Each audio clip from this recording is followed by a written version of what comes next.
November 14 బాలల దినోత్సవం. ఈరోజు మన దేశ తొలి ప్రధానమంత్రి జవహర్లాల్ నెహ్రూ గారి జన్మదినాన్ని గుర్తిస్తూ జరుపుకుంటాం. పిల్లల పట్ల నెహ్రూ గారికి ఉన్న ఆప్యాయత కారణంగా వారిని చాచా నెహ్రూ అని సాదరంగా పిలిచేవారు. నేటి బాలలే రేపటి భవిష్యత్తు అని ఆయన నమ్మకం. పిల్లలు బాగా చదవాలి, బాగా ఉన్నత స్థానంలో నిలబడాలి అని ఆకాంక్షతో బాలల హక్కుల కోసం ఆయన కృషి చేశారు. కానీ ఇప్పటి పరిస్థితులు చూస్తుంటే ఆ మాటకి అర్థమే మారిపోతుంది.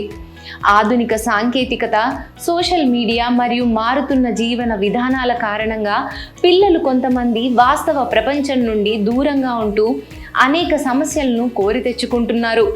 వీడియో గేమ్స్, మొబైల్ ఫోన్లు వంటి వాటితో ఎక్కువ సమయం గడుపుతూ నెహ్రూ గారు కలలు కన్న పిల్లల భవిష్యత్తు తారుమారు చేస్తున్నారు. ఈ మార్పులతో పిల్లలు ఆత్మస్థైర్యం కోల్పోతున్నారు మరియు తల్లిదండ్రుల పట్ల, పెద్దల పట్ల గౌరవం తగ్గుతున్నట్లు కనిపిస్తుంది. అయితే మనందరిపై ఉన్న పెద్ద బాధ్యత ఏమిటంటే పిల్లల్లో మంచిని పెంపొందించాలి. మన సంస్కృతి, సాంప్రదాయాలు నేర్పిస్తూ సంస్కారం నేర్పించాలి. అలాగే సమాజంలో వారు చక్కగా ఎదగడానికి మార్గదర్శకత చూపించాలి. విద్య మాత్రమే కాదు, నిజమైన విలువలు, బాధ్యత మరియు మానవతా భావాలు నేటి పిల్లలకు అందించడం అవసరం. అందులో పాఠశాలలు, తల్లిదండ్రులు మరియు సమాజం సైతం సహకరించాలి.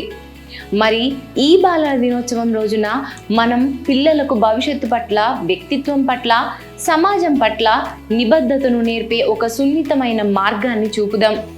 చిన్నారులు మన భవిష్యత్తు. వారిని ఈ సాంకేతికత వలన దూరం కాకుండా చక్కటి బాట పట్టిద్దాం. Please subscribe to the channel and download the Politicos app from the links in the description.